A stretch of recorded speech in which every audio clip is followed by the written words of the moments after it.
Assessore Torrenti, la mostra Maria Teresa Trieste al Magazzino delle Idee può essere visitata da domani sino al 18 febbraio, una buona opportunità per gli abitanti di Friuli Venezia Giulia. Certo, una mostra che abbia diciamo, delle finalità importanti come questa ha bisogno di tempo anche per essere vista da molte persone, per essere attrattiva,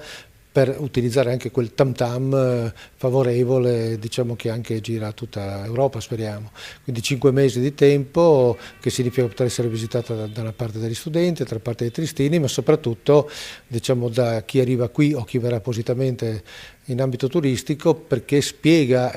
la città, quindi un primo tassello anche verso quel museo della città di cui sentiamo tutto il bisogno, proprio per spiegare perché Trieste è così, cioè come nasce, perché ha questa architettura, perché ha questo porto, la sua storia. Quindi partiamo da questi 300 anni proprio per una visione, diciamo, anche di tipo espositivo, di lettura della città, che finora forse non era stata mai data. Un profilo espositivo che, diciamo, non è squisitamente, anzi non è affatto monumentalistico o encomiastico, e cerca di ricostruire la vita della città utilizzando anche dei dispositivi avanzati. Sì, l'idea è quella di esporre dei quadri anche bellissimi, anche dei ritratti, ma soprattutto, come dicevo, spiegare perché Maria Teresa ha avuto un impatto così importante sulla storia e sullo sviluppo di Trieste, che nasce sostanzialmente con lei. E quindi, diciamo, tutto dalle stampe che spiegano i percorsi di sviluppo della città, ma anche un pannelli interattivi